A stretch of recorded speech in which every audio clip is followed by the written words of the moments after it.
In the 1950s, the town of Plainfield, Wisconsin population, some 800 souls, had just one bar, Hogan's Tavern, run by 51-year-old Mary Hogan.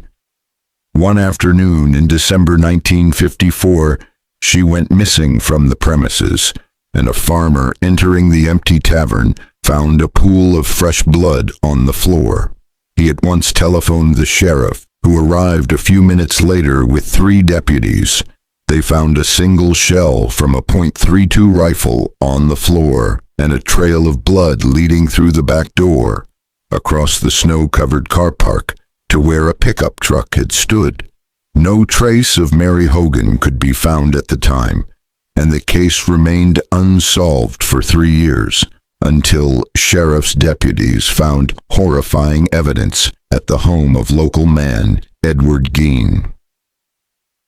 Edward Theodore Gein was born on August 8, 1906, at La Crosse, Wisconsin. But in 1913, the family moved halfway across the state to a farm in Plainfield. Mrs. Gein was the dominant personality in the household, with strongly held religious views, while Ed's father, a drunk and a bully, worked the family farm, taking occasional work as a carpenter. He died of cirrhosis of the liver in 1940. His elder son Henry followed 4 years later, fighting a barn fire, and Ed's mother passed away in 1945. At last, Gein was able to live as he wanted. In the early morning of November 16, 1957, 58-year-old Bernice Warden vanished from her hardware store in very similar circumstances to Hogan. A trail of blood leading out back to where her delivery truck had been.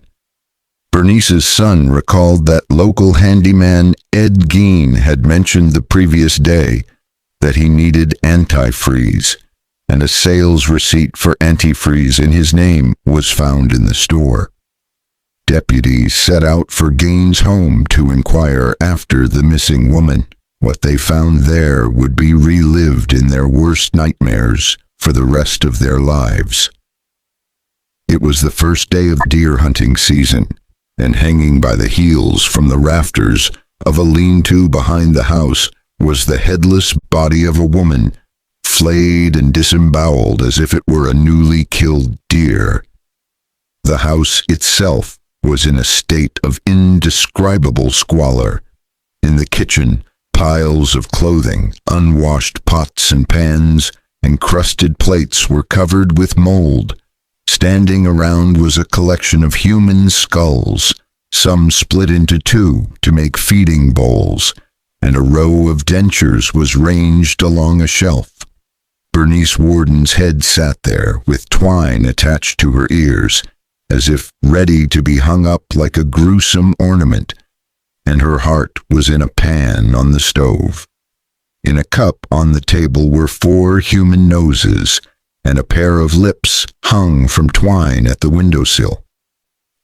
When scientific investigators arrived at the scene, they pointed out that the seat of one of the kitchen chairs appeared to be made of human skin, and they soon found that a lampshade, a knife sheath, a drum, and a waste paper basket were fashioned from the same material. After this, they discovered a skin apron with its breasts still attached, and several pairs of skin leggings, and hanging along the wall in Gein's bedroom were 9 shrunken heads, one of them that of Mary Hogan.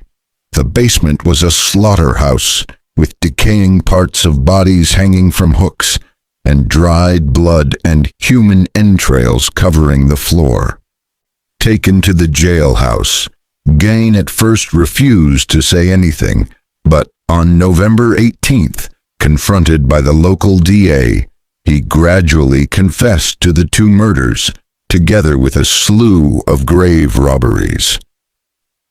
On January 6, 1958, a judge found Gein incompetent to stand trial, and he was committed to the Central State Hospital at Waupun.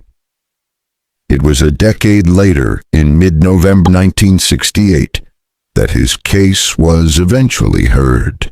He was judged insane and returned to Wapum, where he died on July 26, 1984. Gein was buried in an unmarked grave beside that of his mother in a Plainfield cemetery. Gein confessed to 2 murders and was judged guilty of just 1, but the doubt remains, had he killed more?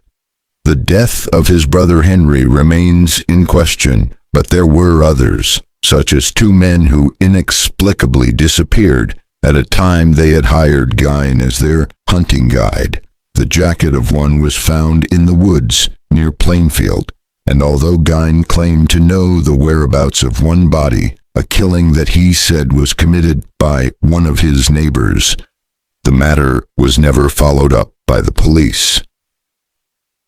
More telling was the discovery at Gein's home of the organs of 2 young women, which could not be matched to any of the bodies he had taken from the local cemeteries.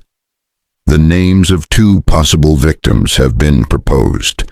One was Evelyn Hartley, abducted from La Crosse, Wisconsin, at a time when Gein was known to have visited relatives close by.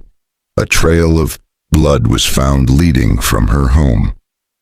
Sometime later, Mary Weckler disappeared in the town of Jefferson, and an unfamiliar white Ford car was reported in the vicinity. Following Gein's arrest, investigators found a white Ford sedan parked on his property, a car that no one could recollect having seen him drive. These 2 cases remain unsolved.